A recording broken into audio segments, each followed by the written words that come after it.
Hello everyone. So today we're gonna start with ethics GS paper 4. So ये आज का हमारा पहला लेक्चर है. So एथिक्स में एथिक्स हम लोग स्टार्ट करने वाले हैं. तो एथिक्स के पहले लेक्चर में हम लोग कुछ बेसिक टर्म्स देखेंगे. तो स्टार्टिंग में हम लोग जस्ट कुछ बेसिक टर्म्स देखने वाले हैं जो कि एथिक्स के पेपर में यूज़ होती हैं. So let's start. Let's first start with aptitude. What it is. So aptitude क्या होता है? एप्टीट्यूड का मतलब क्या है? इसका मतलब होता है potential ability which is natural और एक्वायर्ड. एप्टीट्यूड क्या होता है? एप्टीट्यूड का मतलब है पोटेंशियल एबिलिटी जो कि या तो नेचुरल हो सकती है या फिर एक्वायर्ड हो सकती है. अब पोटेंशियल एबिलिटी का क्या मतलब है? पोटेंशियल एबिलिटी का मतलब है किसी भी काम को करने में आपके पास कितनी एबिलिटी है या फिर आप किसी भी काम को कितने इफ़ेक्टिव तरीके से कर पाते हैं. ओके, आप कितना समर्थ है आपको किसी भी काम को करने में. ओके, अब ये एप्टीट्यूड की हमें आपसे ज़रूरत पड़ती क्यों है? ठीक है, तो एप्टीट्यूड की ज़रूरत पड़ती है for learning and proficiency in a specific area. मतलब या तो आपको कुछ सीखना है, ओके, या फिर आपको प्रोफिशिएंसी बढ़ानी है अपनी किसी स्पेसिफिक एरिया में. मान लो आपको टीचर बनना है या प्रोफेसर बनना है, साइंटिस्ट बनना है, या मीन्स कुछ भी करना है, आपको क्रिकेटर बनना है, आपको कोई भी स्पोर्ट्समैन बनना है, तो उसके लिए आपको क्या चाहिए? एप्टीट्यूड, मतलब पोटेंशियल एबिलिटी. ठीक है, आपको इफेक्टिव एडमिनिस्ट्रेटर बनना है, तो उसके लिए आपको क्या चाहिए? Aptitude of being an effective administrator. तो आपको ये या तो नेचुरल होता है या तो आप इसको एक्वायर्ड करते हो with training, with experience. Okay, अब क्या होता है? आपके पास एप्टीट्यूड आ गया, मीन्स आपको कोई काम करने के लिए आपके पास एबिलिटीज़ हैं, स्किल्स हैं, और आप बहुत अच्छे भी हो उन स्किल्स में. बट अगर जैसे हम लोग जीएस पेपर 4 देखते हैं तो उसमें सिर्फ एप्टीट्यूड की ही ज़रूरत नहीं पड़ती है. अब ठीक है, आप एडमिनिस्ट्रेटर हो, आप किसी भी काम को अच्छे से कर पाते हो, बट हर चीज़ अच्छे से कर पाना, एफिशिएंसी से कर पाना ही सब कुछ नहीं होता. मीन्स आप एडमिनिस्ट्रेटर हो और मान लो आप किसी स्कैम में इन्वॉल्व हो, ठीक है, यू आर वेरी प्रोफिशिएंट. मान लो आप टैक्स इंस्पेक्टर हो, you are very proficient in your profession. Okay, आपको सारी डेलिकेट इन्फॉर्मेशन सब पता है कि कहाँ से कैसे आप सब कुछ कर सकते हैं, ठीक है, बट उसका क्या फ़ायदा? अगर आप उसको गलत वे में यूज़ करते हो तो उसका कोई फ़ायदा नहीं है. मतलब सिर्फ एप्टीट्यूड होने से सिर्फ काम नहीं चलता.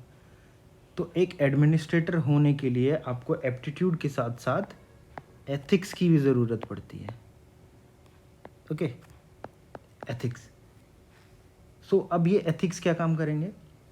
हम लोग ये सब एथिक्स जो है इसके बारे में और थोड़ा सा डिटेल में पढ़ेंगे बाद की स्लाइड्स में, बाद में जब हम लोग करेंगे तो उसमें पढ़ेंगे. अभी जस्ट हम लोग टर्म्स को जान रहे हैं कि ये टर्म्स मतलब हम लोग को पढ़नी क्यों है, क्यों ज़रूरी है, जीएस पेपर 4 में ये दी क्यों हुई हैं।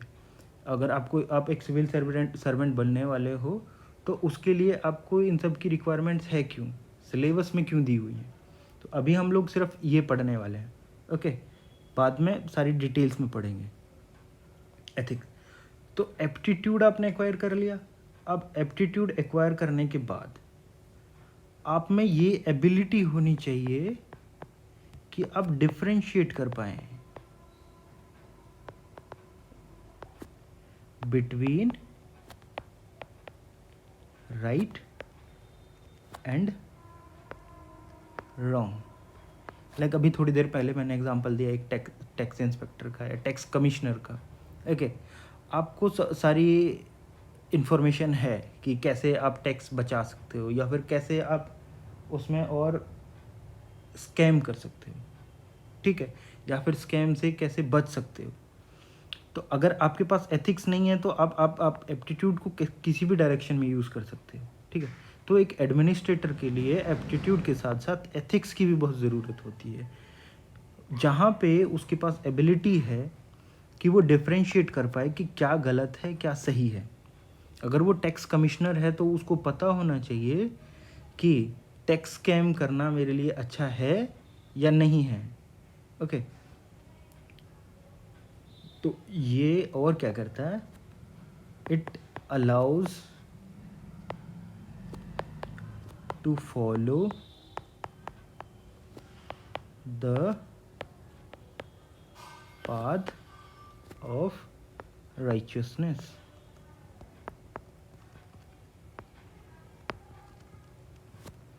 okay, righteousness। तो जब आपके पास डिफरेंशिएटिंग एबिलिटीज़ होगी कि क्या सही है क्या गलत है, क्या मुझे करना है या नहीं करना है, तो तभी आप एक राइचियसनेस का पाथ फॉलो कर पाएंगे, ओके। बट अभी क्या है, आपके पास एप्टीट्यूड आ गया, आपके पास एथिक्स आ गए, बट आप एथिक्स फॉलो कर रहे हैं किसी स्पेसिफिक केस में। मान लो आपकी एडमिनिस्ट्रेटर हो, आपके पास कोई केस आता है, तो अगर आपके किसी रिलेटिव का है तो आप किसी और ढंग से बिहेव करते हो। अगर आपके पास किसी अप्रोच्ड पर्सन का आ रहा है जिसका पॉलिटिकल अप्रोचेस हैं, पॉलिटिकल अच्छे कनेक्शंस हैं उसके, आप उसमें उसमें तो एथिकली बिहेव कर रहे हो। बट अगर आपके पास कॉमन मैन आता है, ओके, या फिर ऐसा एक आदमी आता है जिसके पास सोर्सेज नहीं हैं आपको कन्विंस करने के लिए या आपको कुछ देने के लिए, ठीक है, तो आप एथिक्स नहीं फॉलो कर रहे हो। तो अब इसके साथ साथ हमें तीसरी चीज़ की भी ज़रूरत पड़ती है, वो है इंटीग्रिटी।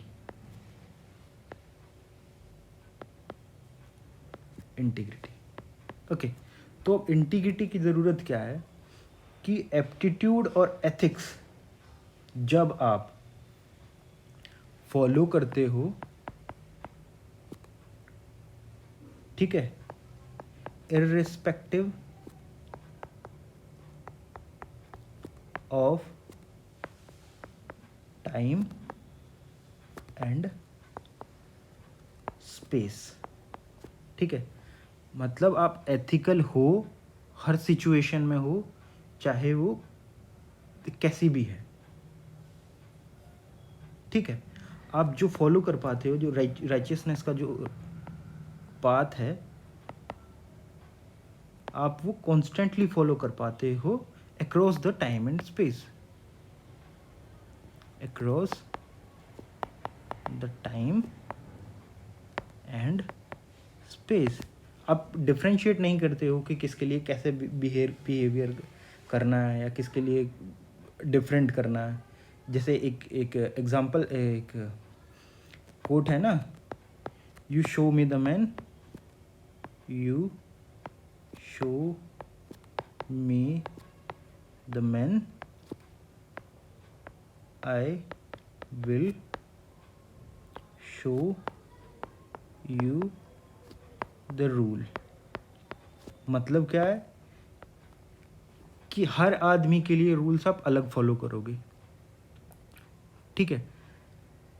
अब ये सब से बचने के लिए ना, ये सब से बचने के लिए आपके पास एप्टीट्यूड, एथिक्स और इंटीग्रिटी भी ज़रूरी है कि आप आदमी देख के काम नहीं कर रहे हो, ठीक है। आप सिचुएशन देख के काम नहीं कर रहे हो।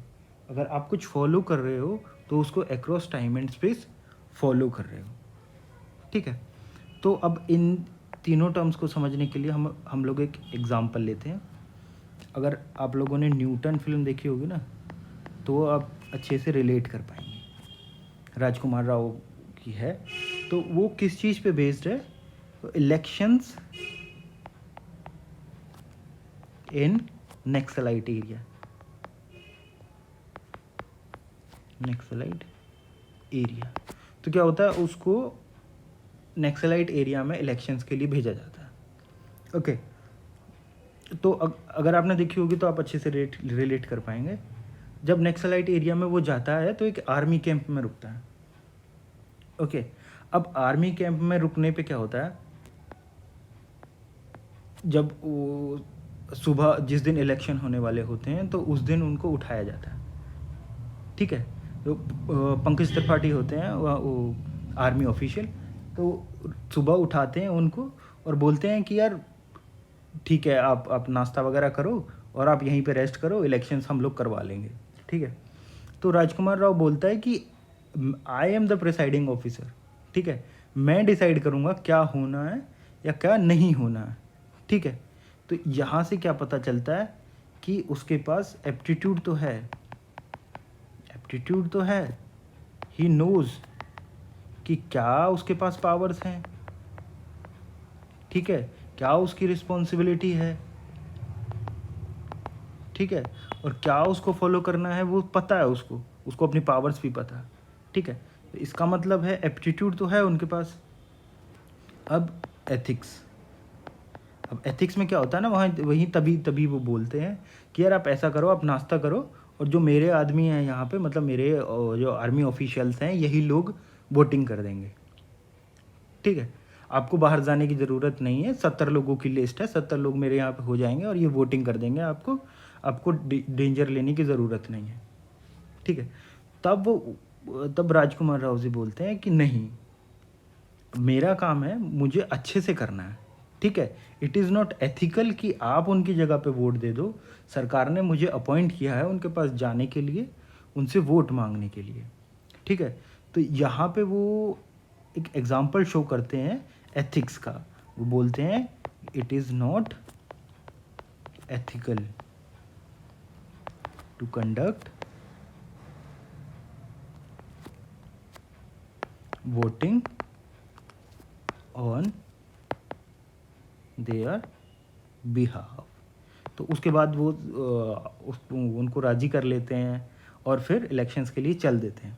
अगर अब जब इलेक्शंस चल रहा होता है ना, तो बीच में ये आर्मी ऑफिशियल्स पंकज त्रिपाठी जी जो होते हैं, तो वो क्या करते हैं, एक बुलेट फायर करते हैं, ठीक है। और उनको बोलते हैं कि यार यहाँ पे ना नक्सलाइट्स आ गए हैं, अब हम लोगों को ना यहाँ से जाना पड़ेगा, भागना पड़ेगा, ठीक है। तो वो सब लोग वहाँ पे वोटिंग मशीन वगैरह उठा के वो सब वहाँ से चलने लगते हैं, ठीक है। तो बीच रास्ते में आते हैं तो राजकुमार राव बोलते हैं कि ये आपने किया था ना, ये जो बुलेट फायरिंग हुई थी ये आपने की थी ना।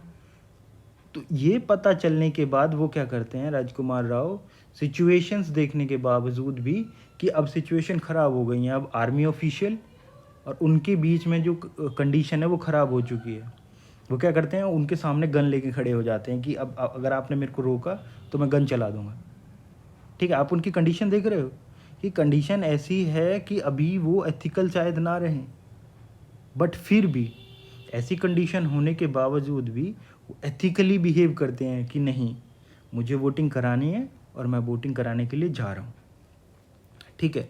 तो यहाँ पे वो किस चीज़ का उदाहरण देते हैं, इंटीग्रिटी, मतलब to follow the path of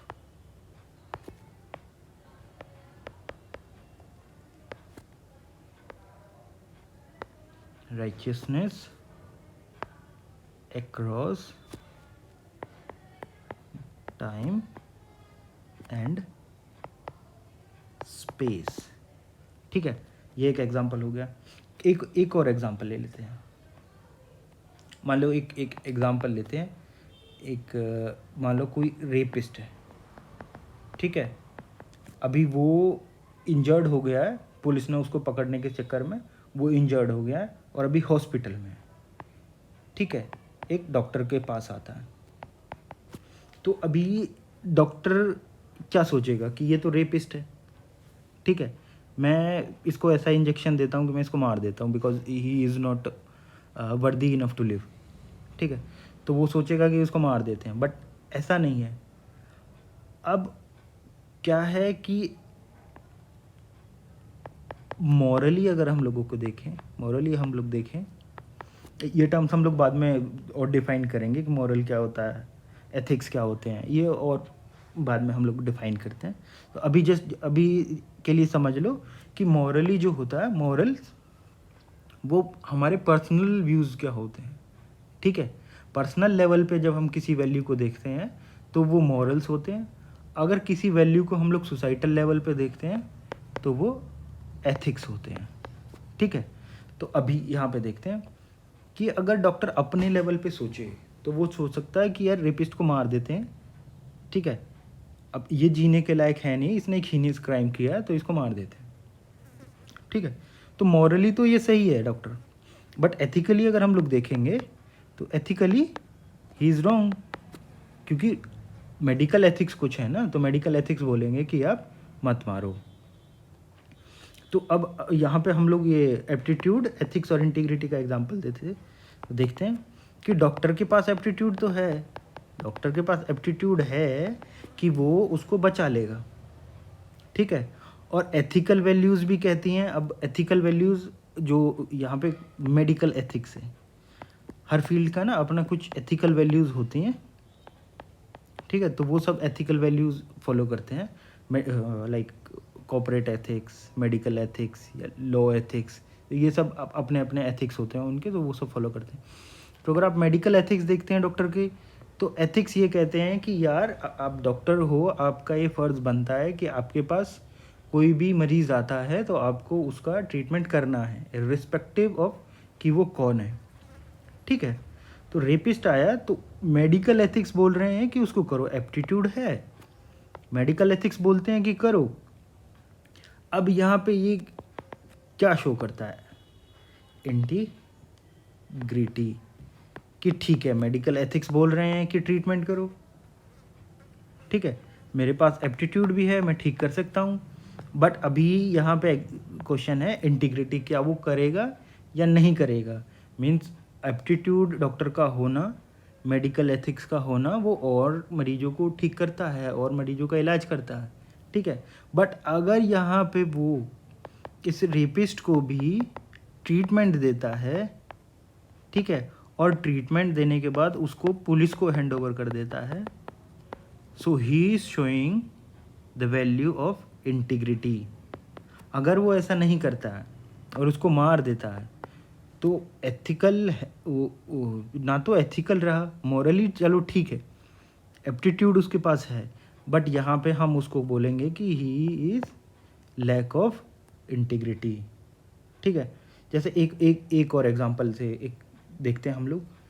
तो अगर आपने राजी मूवी देखी होगी, तो राजी मूवी में क्या होता है, जो कुछ लास्ट के सीन होते हैं, लास्ट के सीन में क्या होता है, तो आलिया एक्ट्रेस उसमें होती हैं, तो उनको वहाँ से वापस लेके आना होता है। ठीक है, क्योंकि वहाँ पे जो वो सीक्रेसी उनकी इंडिया में जो दे रही होती हैं, तो पाकिस्तान वालों को पता चल जाता है कि वो यहाँ की जो सीक्रेट्स हैं वो इंडिया में पास ऑन कर रही हैं। ठीक है, तो उनका सीक्रेट जो है वो वहाँ पे एक्सप्लोड हो गया था, मतलब उनको पता चल गया था। तो अभी क्या होता है, जब वो ऑपरेशन कर रहे होते हैं ना, ऑपरेशन उनको लाने के लिए कर रहे होते हैं, तो एक टीम जाती है यहाँ से इंडियंस की और उनको बचाने के लिए जाती है। तो उस टीम के पास एप्टीट्यूड है कि वो उनको बचा सकते हैं। ठीक है, एप्टीट्यूड है, बचा सकते हैं। और अगर आपने मूवी देखी होगी तो आप रिलेट कर पा रहे हैं कि वो प्लान ए और प्लान बी लेके चलते हैं, और प्लान बी प्लान ए और प्लान बी के साथ चलते हैं उनको बचाने के लिए, ठीक है। अब एथिक्स यहाँ पे देखो। अब एथिक्स क्या है कि यार जैसे ही वहाँ पे ना एक डायलॉग है कि टारगेट, वहाँ पे वो बोलते हैं कि यार हमारा जो टारगेट है दैट इज़ कॉम्प्रोमाइज्ड। अब हमारा टारगेट कॉम्प्रोमाइज़ हो गया, पकड़ा जाएगा, ठीक है। अगर अब पकड़ा जाएगा तो हम उसको मार देते हैं, ठीक है। तो आप उस मूवी में भी देखेंगे कि वो बोलते हैं टारगेट कॉम्प्रोमाइज्ड, ठीक है, और वहाँ पे एक एक्सप्लोजन कर देते हैं, एक एक्सप्लोजन कर देते हैं। तो एथिकल देखें, एथिक्स का एक रिलेशन में अगर हम लोग देखें तो आप कह सकते हैं कि यार इसमें एक एक इंसान की हत्या हो रही है तो ये एथिकल कैसे हो सकता है, ठीक है। लेकिन अगर आप इसको दूसरे पर्सपेक्टिव से देखें कि टारगेट कॉम्प्रोमाइज्ड हो चुका है, अगर उसको लाइव पकड़ लेंगे तो बहुत सारी जो सीक्रेट इन्फॉर्मेशन है उससे निकलवा लेंगे, ठीक है। जो नेशनल सिक्योरिटी है वो कॉम्प्रोमाइज्ड हो जाएगी। तो अब यहाँ पे कौन से एथिक्स की बात करते हैं हम लोग? नेशनल सिक्योरिटी, ठीक है। नेशनल सिक्योरिटी एथिक्स की अगर हम लोग बात करेंगे तो यहाँ पे क्या होता है, उन्होंने एथिकली दिया है। जो डायमेंशन है नेशनल सिक्योरिटी के हिसाब से अगर आप देखेंगे तो इट इज़ एथिकल। अगर उसको नहीं मारेंगे तो नेशनल सिक्योरिटी खतरे में हो सकती है, ठीक है। अगर इंटीग्रिटी की बात करते हैं तो आप देखेंगे कि वो जो वहाँ पे ऑपरेशन कर रहे होते हैं वो अपना पर्सनल अटैचमेंट नहीं देखते हैं, ठीक है। जैसा वो नॉर्मल पूरी मूवी में बिहेव करते हैं सबके साथ, ठीक है, वैसा ही उसके साथ बिहेव करते हैं, अपना पर्सनल अटैचमेंट नहीं देखते हैं और बोलते हैं टारगेट कॉम्प्रोमाइज्ड, और वो प्लान बी की तरफ जाते हैं एंड एक्सप्लोड कर देते हैं, ठीक है। तो आई होप कि 3 एग्जांपल्स दिए हैं, 3 एग्जांपल्स से आपको क्लैरिटी आ गई होगी कि एप्टीट्यूड्स, एथिक्स और इंटीग्रिटी में क्या डिफरेंस है, ठीक है। तो ये लेक्चर लंबा ना हो जाए इस वजह से हम लोग कुछ टर्म्स नेक्स्ट लेक्चर के लिए छोड़ देते हैं। बस मैं एक बैकग्राउंड दे देता हूँ कि हम लोग नेक्स्ट लेक्चर में क्या पढ़ने वाले हैं।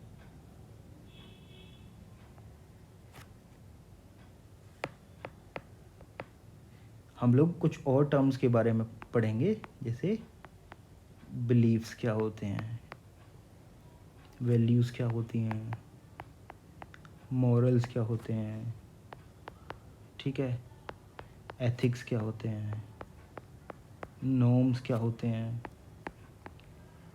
लॉज क्या होते हैं। तो ये बाकी सारी टर्म्स के बारे में हम लोग नेक्स्ट लेक्चर में पढ़ेंगे। बट एक रिक्वेस्ट है कि यहाँ पे अगर हम जैसे अभी रिलेट किया मैंने 3 एग्जांपल्स दिए जो मूवीज़ से दिए हैं, तो अब आप जब भी बॉलीवुड मूवीज़ देखें या कोई मूवीज़ देखें तो आप देखें कि आप कैसे उनको अपने स्टडी कॉन्सेप्ट से कैसे उनको कनेक्ट कर सकते हैं।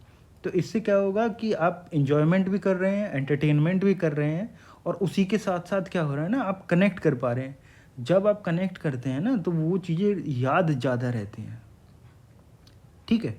कनेक्शंस उसमें हेल्प करते हैं, और आप सिर्फ पढ़ते नहीं हैं चीज़ों को, उनके साथ जीते भी हैं, ठीक है। तो नेक्स्ट टाइम अगर कोई भी मूवी देखें तो आप अवेयर रहें कि क्या चीज़ें चल रही हैं, कहाँ मैं उस कॉन्सेप्ट को अपने अपने अपने जो पढ़ाई है उसके साथ कहाँ कनेक्ट कर सकता हूँ। Okay, let's see you in next lecture. Thank you.